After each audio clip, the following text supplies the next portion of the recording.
special package, and I don't want you to open it. Do not open it.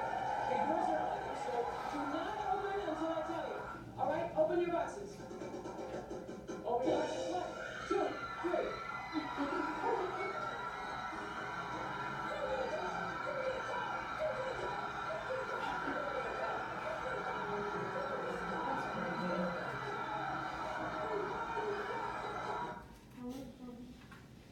So when you first think of Oprah, the first thing that comes to your mind is all of the great giveaways she has.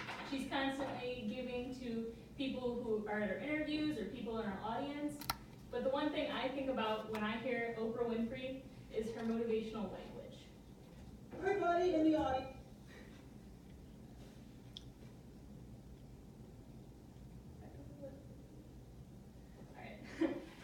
Today, I will provide an analysis of Oprah Winfrey's motivational language. My analysis is based on the knowledge that I have gained through the Effective Leadership Communication course at Malone University. I will be using the motivating language theory to develop my analysis of Oprah Winfrey's motivational language through her direction giving, empathy, and meaning-making language.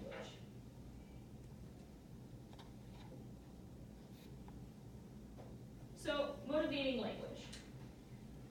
According to Mayfield & Cope, who is the founder of this theory, motivating language is relatively simple, yet firmly based in widely accepted leadership and communication theories. In brief, motivating language theory hypothesizes that deliberate variance in leader speech can be used as a motivation tool to help employees meet desired organizational and personal objectives. So this theory is based on a worker-employee relationship, but I think it can be expanded to the public figures and their inspiring viewers.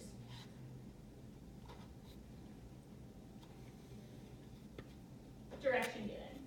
According to Mayfield & Cope, direction giving is when language minimized worker role and task ambiguity and performance satisfaction would increase.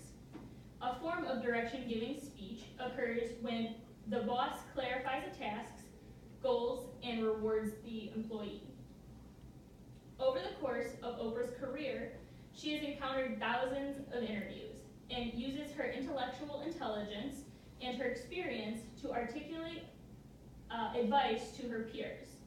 Oprah always uses direction-giving advice to people as though they were her own family.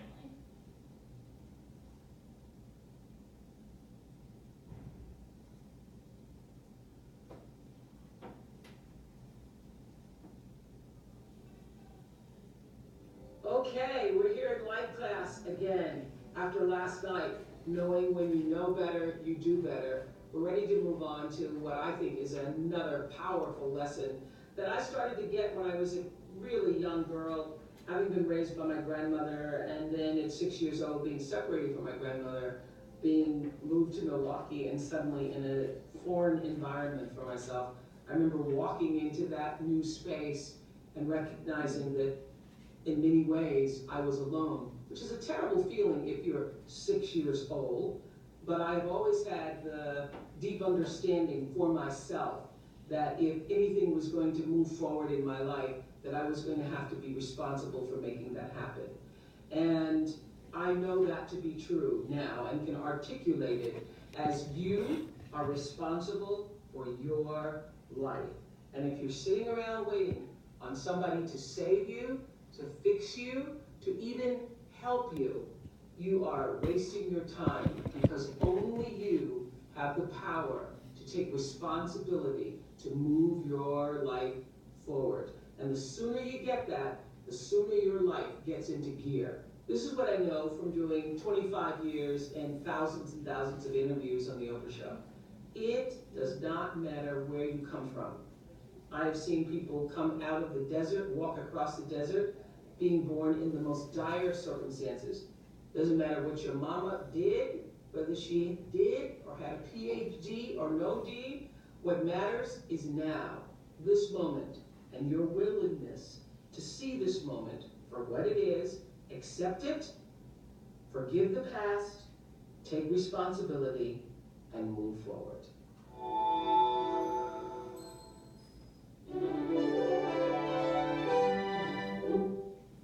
So as we saw with that video, she was very goal setting and she, gave you direction in your life. She also does this in a couple of her commencement speeches. She's given commencement speeches at esteemed universities like Harvard and Stanford. And in those speeches, she also talks to these recent grads in directing them into the future. My second point is empathetic language. Empathetic language occurs when a leader is willing to share his or her affect or emotion with a subordinate. Oprah has shown incredible sense of empathy for more than 25 years through her interviews, television shows, philanthropic endeavors, and many other aspects of her life. She has spoken on multiple occasions and was able to take on this sense of empathy and reflect it every day.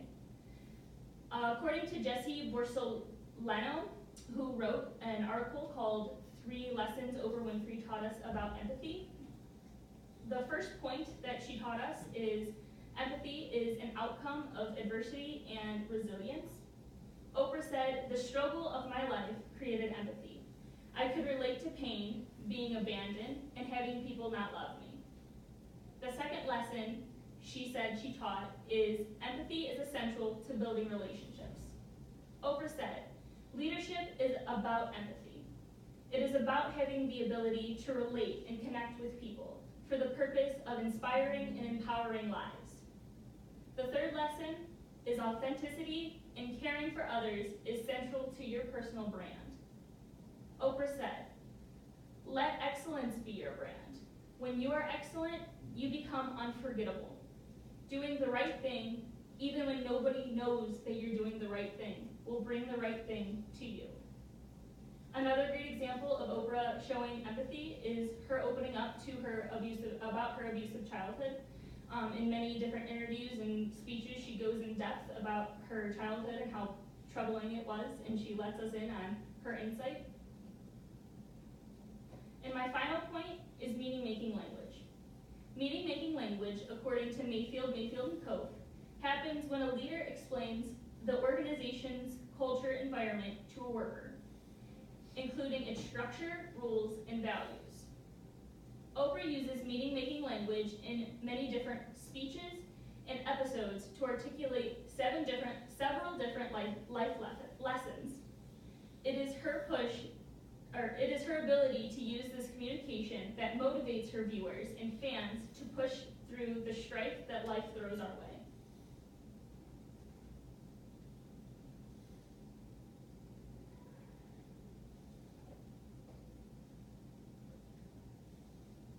I just want to end with this. There are no mistakes. There really aren't any. Because you have a supreme destiny.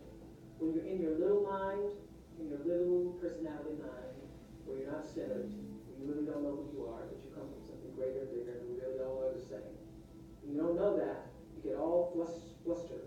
You get stressed all the time, wanting something to be what it isn't. There's a supreme moment of destiny calling on your life.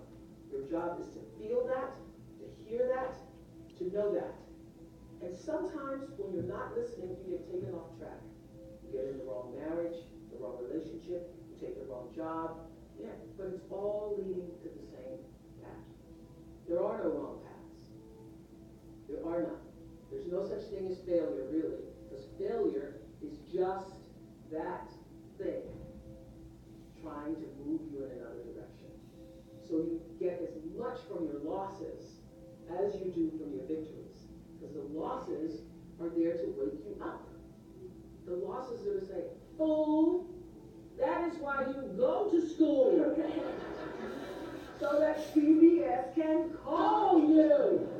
So when you understand that, you don't allow yourself to be completely thrown by a grade or by a circumstance, because your life is bigger than any one experience. And if I always ask people on Super Soul Sunday to tell me, what would you say to your younger self? Every person says in one form or another, I would say, relax. Relax. It's going to be okay. It really is going to be okay. Because even if you're on a detour right now and when you're not at ease with yourself, when you're feeling like, oh, no, that is the cue that you need to be moving in another direction. Don't let yourself get all thrown off, continue to be thrown off course. When you're feeling off course, that's the key. How do I turn around? So when everybody was talking about, when I started this network, if I had only known, good Lord, how difficult it would be. The way through the challenge is to get still and ask yourself, what is the next right move? Not think about, oh, I got all of this to do. What is the next right move? And then from that space, make the next right move, and the next right move. And not to be overwhelmed by it, because you know your life is bigger than that one moment. You know you're not defined by what somebody says is a failure for you, because failure is just there to point you in a different direction.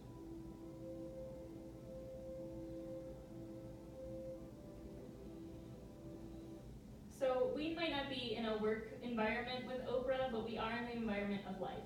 And in this video, you see Oprah structure life for us. And she tells us, it's okay, one step at a time. It's a bigger picture. She forms this structure for us. So today, I've provided you an analysis of Oprah's motivating language through her direction giving, empathetic language, and meaning making language. Now, I might not be able to give you all cars today, unfortunately, but hopefully I was able to provide you insight on the use of Oprah's motivating language.